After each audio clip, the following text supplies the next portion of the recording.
Nous allons maintenant parler du Togo avec cet appel à candidature pour le renouvellement des membres de la Commission électorale nationale indépendante dans le cadre donc du renouvellement de la CENI et conformément aux dispositions des articles 12 et 13 du Code électoral. L'Assemblée nationale procédera à l'élection de 3 personnalités pour représenter les partis politiques extra-parlementaires et 3 personnalités pour représenter la société civile au sein de la CENI.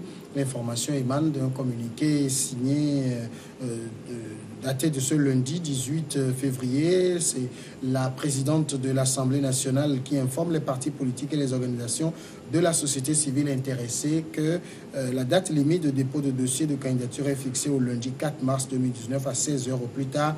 Et donc, poursuivi le communiqué. Alors voilà, c'est intéressant, Beau Soleil, parce que maintenant, on va vraiment scruter au niveau de la CENI. Avec tout ce qu'il y a eu comme feuilleton, certains partis parlementaires sont devenus extra-parlementaires et c'est là où se situe l'enjeu aujourd'hui. Ah oui, mais ce n'est que le respect du code électoral. Et vous n'êtes pas sans savoir que la CENI qui a organisé les élections législatives a fait son bilan et a présenté son rapport. Et le code électoral veut que, après avoir présenté son rapport, que sa mission s'arrête.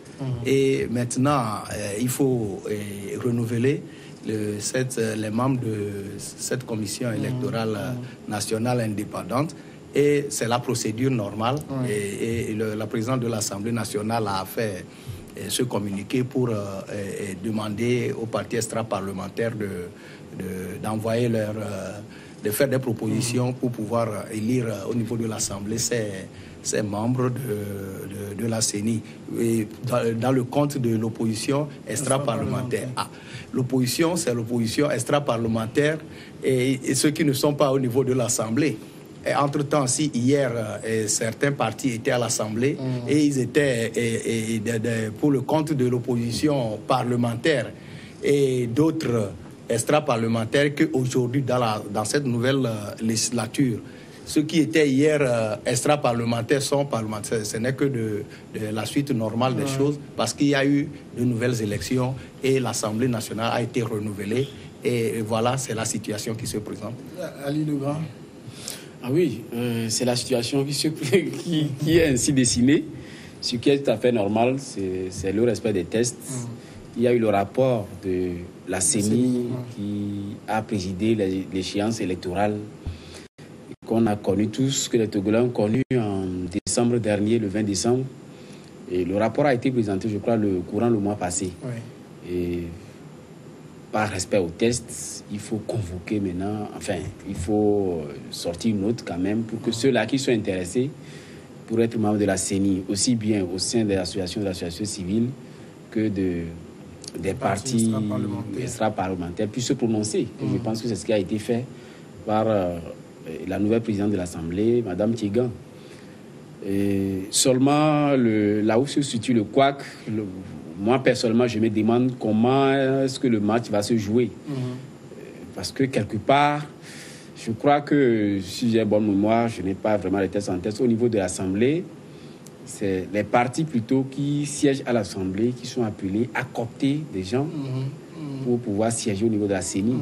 Je me demande, les partis qui sont aujourd'hui extra-parlementaires, il y a beaucoup, je crois, il y avait Maître Apévon lui-même qui était membre de la législature sortante, et de FDR bien sûr. Il y a le CAR, il y a l'ANC, ADI. Bon, ces partis qui ont eu à combattu à boulet rouge pendant des mois avec des crises inutiles, des partis comme l'UFC qui se retrouve aujourd'hui au Parlement, le NET de Yeritama, je ne sais pas quel autre parti encore. Le MPD d'Agbeomé. Le MRC d'Abaska. Est-ce qu'on peut penser qu'aujourd'hui, enfin, que ces partis qui sont aussi bien au niveau du Parlement que ceux-là qui se retrouvent au niveau de la coalition et qui, depuis des mois, ne sont jamais entendus, puissent aujourd'hui s'entendre pour désigner des gens quittent, bien sûr, à ces partis-là, comme je l'ai dit, le CAR, l'ANC et autres qui sont membres de la C14. quitte à ces partis-là d'aller vers leurs collègues parlementaires aujourd'hui pour que ces places au niveau de la CENI puissent être négociées. Moi, je ne sais pas comment, c'est quelle alchimie, comment ça va se passer. On attend de voir. Oui, là où ça sera très intéressant, Beau Soleil, c'est que, et c'est intéressant ici pour nous que vous soyez là parce que vous êtes député, c'est que beaucoup de personnes ont dit pendant longtemps que cette assemblée, elle est nommée, on ne la reconnaît pas. On va voir si elles vont venir maintenant devant cette même assemblée pour demander à ce qu'elle élise ou copte leurs représentants. Oui, on attend de voir. Et c'est ce que moi j'ai toujours déploré, dénoncé, la démagogie. Si vous ne pouvez pas, en politique, si vous ne pouvez pas faire quelque chose, on ne l'annonce pas, même publiquement. Mais au Togo, c'est la tradition. Depuis 1990, les gens disent on va faire ceci, on est capable de faire ça. Et après, on se retrouve, après, on voit que rien, ils n'ont pu faire rien.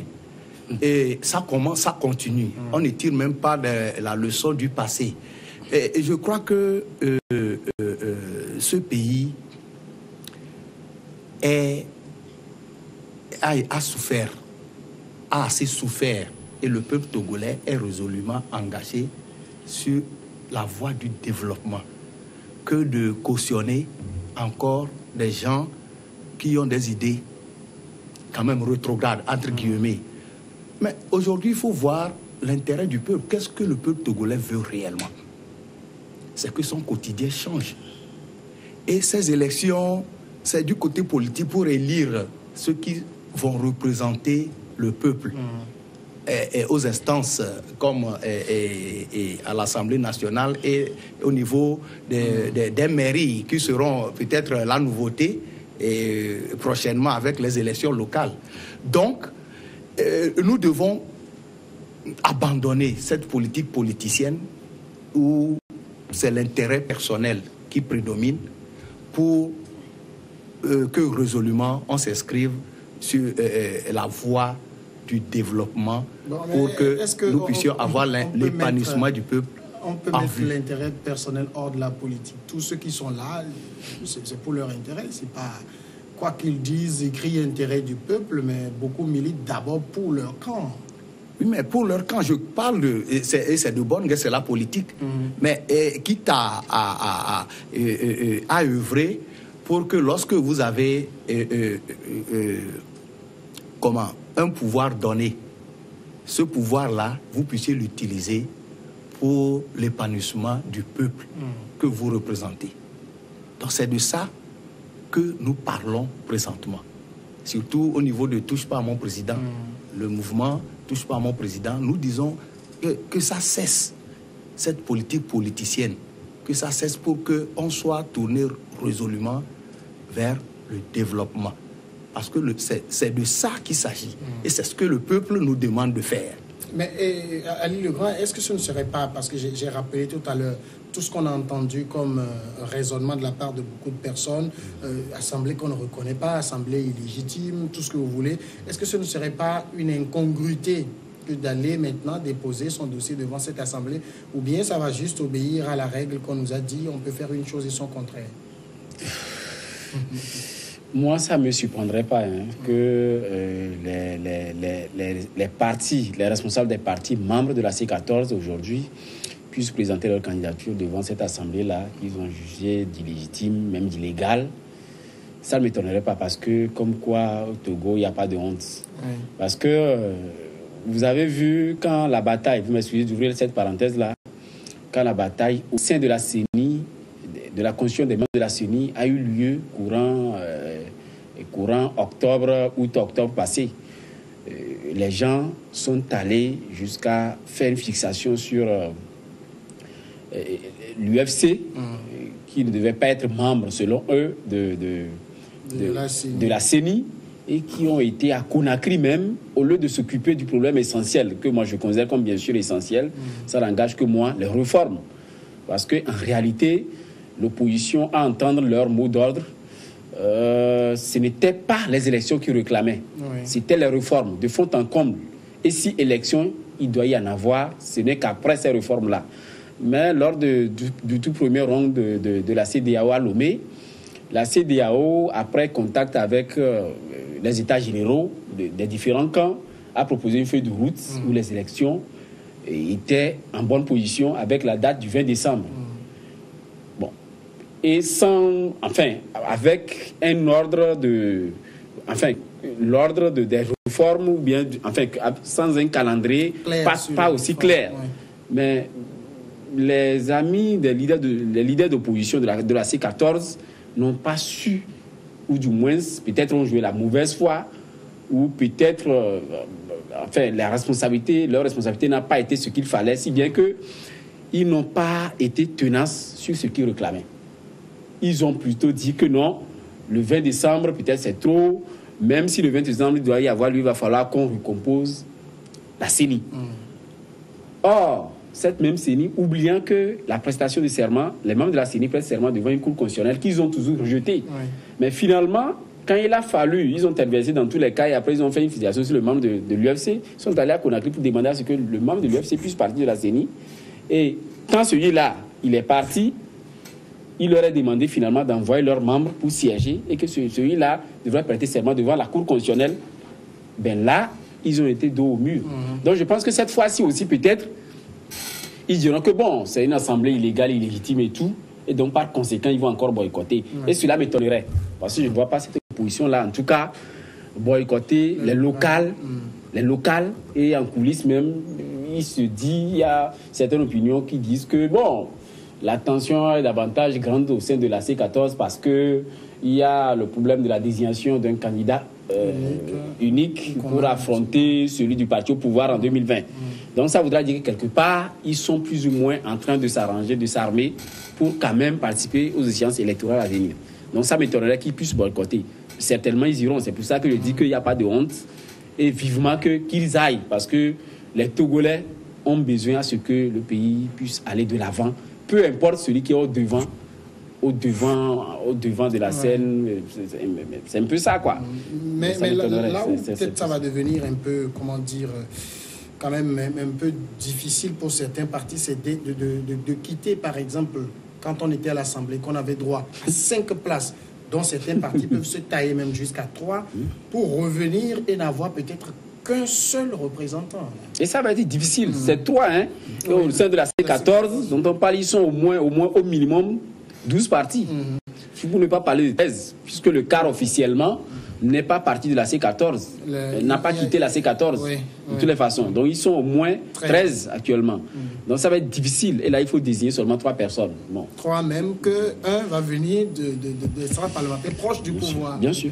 Oui, mais difficile. Au fait, moi, je l'ai toujours dit, j'ai dit sur ce plateau, par le passé, que ce n'est pas la parité absolue au niveau de la CENI qui fait la crédibilité d'une élection. Mais dans notre contexte, oui, je sais, moi je l'ai toujours dit, mais il faut... si le pouvoir aussi refuse, par exemple, un certain nombre de concessions, on comprend que le pouvoir aussi a envie de contrôler l'appareil de la CENI. Tout le monde, vous avez reçu un ancien, et avec moi, un ancien membre de la CENI ici, Daté, ouais. et qui a dit sur ce plateau que le Togo, voilà, il est impossible de changer les résultats. Ça ne peut se faire que dans les bureaux de vote. C'est les résultats des bureaux de vote que la CENI est obligée de proclamer. Maintenant, si même on est 2 par rapport à peut-être 8 ou 9 dans cette commission, est-ce que... Pourquoi le pouvoir lui-même de son côté n'accepte pas un certain nombre de choses, peut-être même par bonne foi, céder la présidence de la CENI à l'opposition? Mais le pouvoir ne fonctionne que par des règles, à base des règles. Qu'est-ce que dit le code électoral? Je parle de la bonne foi. Mais la bonne foi, mais il faut respecter les règles. Je sais qu'il y a la règle, mais je parle de la bonne foi, de l'esprit d'ouverture. Mais le fait qu'on prône tellement. Non, le fait que le président de la CENI, je crois, et que c'est un homme désigné, qui est désigné par le gouvernement, eh bien, il est élu par le membre de la CENI. Et souvent, c'est celui... Il se penche plus vers le pouvoir. Mais c'est ce que vous dites. Que vers l'opposition. Ce n'est pas parce que... Généralement, quand même, au Togo, c'est ça. Hein. Voilà, ce n'est pas parce que, je vous l'accorde, côté du pouvoir. Ce n'est pas parce qu'on dit qu'il est plus proche du pouvoir qu'il va proclamer des résultats qui ne sont pas issus des urnes. Oui, mais est-ce qu'on ne peut pas essayer dans l'autre sens? C'est ce que je dis. Prendre quelqu'un qui peut être un peu proche de l'opposition. Voilà, je vais vous dire... Si tant est qu'on ne peut rien changer à la CENI. Je vais vous dire une chose. Lorsque on est investi d'un mandat et qu'on doit rendre compte au peuple, il faut faire attention. Et c'est différent de ceux qui sont au niveau de l'opposition et qui critiquent les actions du gouvernement. Le gouvernement a été mis en place, c'est parce qu'il y a un président qui a été élu et qui doit rendre compte après un certain nombre d'années données. Et les élections sont inscrites dans un calendrier républicain et il faut le respecter. Et s'il arrivait à un certain moment, vous avez vu dans ce pays, on a donné la vice-présidence. Des gens occupaient le poste de vice-président, ils ont voulu même déchirer les résultats au vu et au su de tout le monde. Non, écoutez, je vais vous dire, et je reviens, que les Togolais le sachent. Il y a des moments où le pouvoir a fait confiance à l'opposition et que les résultats n'ont pas été ce qu'on escomptait. Je vous donne l'exemple du dialogue Togo Télécom 2, où le Patrick Lonson de l'opposition avait été désigné pour présider le dialogue. Mais ce dialogue n'a pas pu commencer. Ça a buté sur l'ordre du jour. L'ordre même des points à discuter. Le gouvernement, parce que c'était en 2012, il y avait les élections en vue, les élections législatives en vue en 2013 et les élections présidentielles en 2015. Et le gouvernement suggérait qu'on discute d'abord des élections législatives qui viennent en 2013. C'était les points de réforme. Voilà. Et l'opposition a dit non, qu'il faut d'abord discuter des élections présidentielles. Et la limitation du mandat. Les élections qui vont venir en 2015. Et peut-être 3 ans après. Maintenant, un président qui est issu de l'opposition et qui devait calmer le jeu et être au-dessus de la mêlée, il n'a pas pu quand même diriger ce dialogue. Et ce dialogue a capoté. Il n'a même pas commencé. Et c'est des exemples pour vous dire que l'opposition, et des fois, lorsqu'on leur accorde la confiance, ils n'arrivent pas à être à la hauteur de cette confiance. Moi, je vous ai donné la preuve, un exemple. C'est vrai qu'il a donné un exemple et les faits sont têtus. Mais moi, je ne m'inscris pas forcément dans sa logique, ce qui est, je trouve, tout à fait normal. Au niveau de la CENI, telles que les choses sont organisées chez nous, et vous l'avez dit tantôt, on n'est pas au pouvoir pour décréter qu'il n'y a pas d'aujourd'hui, on vous donne le pouvoir. Ça ne fonctionne, ça n'a jamais fonctionné comme ça. Nulle part, dans n'importe quelle démocratie, ça ne s'est jamais passé comme ça. Mais moi, mon souhait aujourd'hui, j'allais plutôt dire, mon souhait aujourd'hui, c'est que pour les échéances à venir, notamment les locales et la présidentielle, qu'il n'y ait plus de boycott. Quoi qu'il arrive, que le boycott puisse prendre fin avec les dernières élections qu'on a connues. Parce que, pourquoi je le dis? L'opposition avait tiré la leçon de 99 et de 2002, parce qu'après, on a entendu des gens dire qu'ils ne boycotteront plus jamais. Oui, les gens... on a été étonnés qu'en 2018... Oui, moi, je trouve triste parce que vous ne pouvez pas réinventer l'histoire. Parce qu'au niveau de l'opposition aujourd'hui, qu'on le veuille ou non, moi je pense que parmi eux, lorsque vous approchez certains stades des partis, les gens sont frustrés. Ils sont frustrés parce que les gens ont préféré le suicide collectif en boycottant ces élections. Il y en a qui n'étaient pas d'accord, mais compte tenu du mouvement d'ensemble, d'une organisation donnée, de la philosophie d'une organisation donnée, on boycotte tous. Mais quand on boycotte, on recule. Moi, on recule parce qu'aujourd'hui, par quelle alchimie vont faire annuler cette législature qui est en place?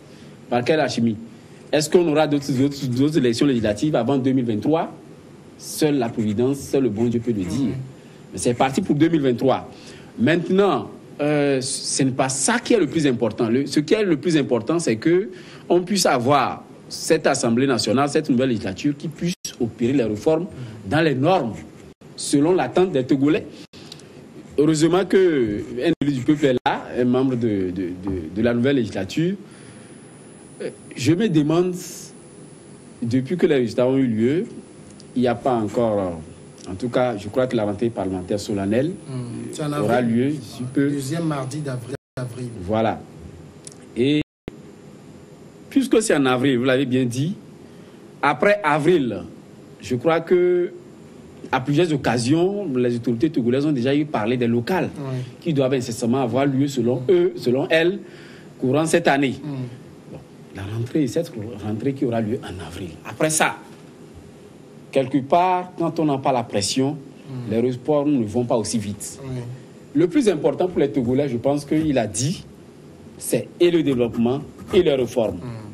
Et quelque part, on met l'accent sur les réformes parce que tant qu'il n'y a pas les réformes, il y a une certaine opinion qui est persuadée qu'il n'y aura pas le développement tel qu'on le dit. Ça risque de demeurer comme un mot. Et tout le monde se dit parler au nom du peuple. Et la coalition des 14 vous dira qu'on parle au nom du peuple. Donc il va falloir quand même que...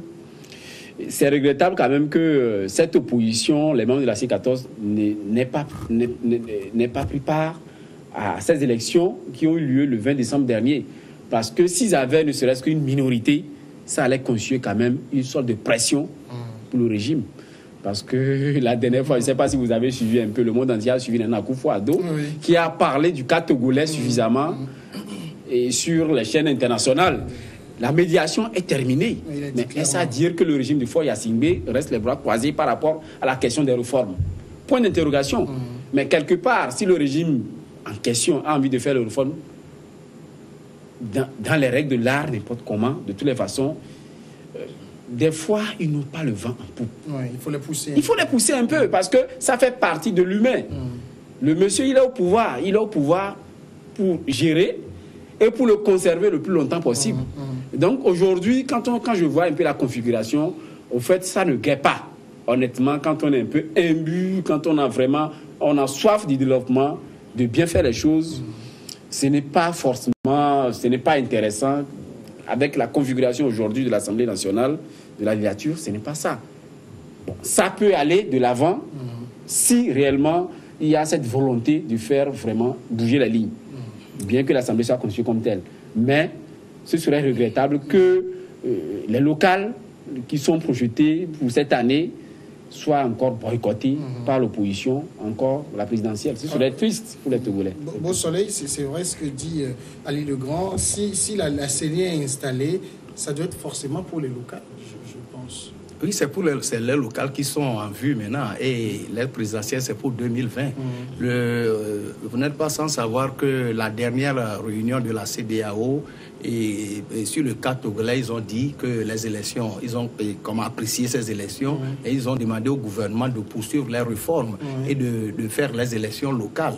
Et le gouvernement a promis maintes fois, le Premier ministre l'a encore souligné lors de sa présentation de politique générale au niveau de l'Assemblée, que les élections locales auront lieu cette année. Donc, on est en train de préparer déjà ce processus avec... ceux qui avancent les dates, ça n'engage que c'est le gouvernement avec la CENI qui fixe la date, le calendrier des élections. Mais ce que je voudrais dire en revenant un peu sur la question que vous avez posée sur la légitimité de cette Assemblée, ce n'est pas parce que sur 100 et quelques partis politiques au Togo, ce n'est pas parce que 14 partis ont décidé de boycotter, c'est de leur droit d'ailleurs, ces élections, que l'Assemblée actuelle est illégitime. Non. Mais il ne faut pas qu'on trompe le peuple. C'est parce que, et vous avez boycotté ces élections que la magistrature ou bien l'Assemblée actuelle n'est pas légitime. Non, eux-mêmes, ils le disaient que cette Assemblée est légale, mais elle est illégitime. Mais cette illégitimité, quand vous leur demandez pourquoi vous dites ça, ils disent que les gens ne sont pas sortis, alors que c'est faux. Quand on prend d'abord le recensement, ils ont appelé au boycott du recensement, le peuple a infligé un camouflet total à cette coalition de la C14 en sortant massivement. 3 millions de Togolais se sont fait inscrits sur la liste électorale. près d'1 800 000 Togolais ont fait le déplacement. Ça fait près de 60% de taux de participation.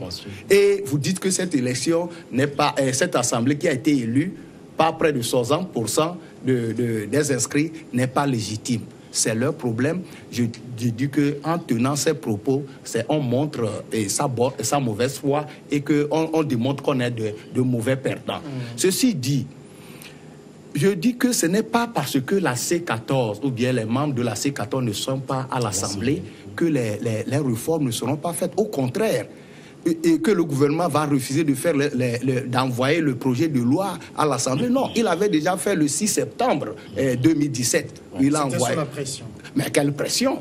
C'est pour ça que je disais qu'il faudrait la pression. Et si c'était sur la pression? Non, je parle par rapport à la C14. Personne ne peut nier que c'est la pression. Mais bon, si c'est la pression ou pas. Le gouvernement ne s'est pas réveillé le 4-5 septembre pour dire bon, bien tiens. Quand même, moi, ce que je dis, c'est que le projet a été envoyé.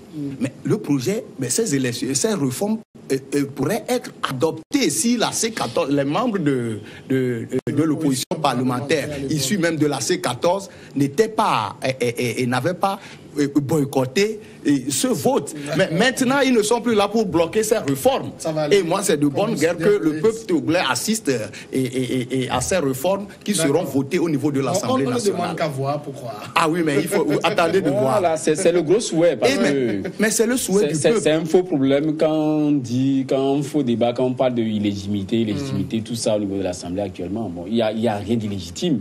Les gens sont élus, vous avez refusé de voter. D'accord, on est arrivé à la fin. Merci, Beau Soleil, pour de l'audience. Merci beaucoup. Merci Samuel pour l'invitation. De nous avoir suivis. On se retrouve demain.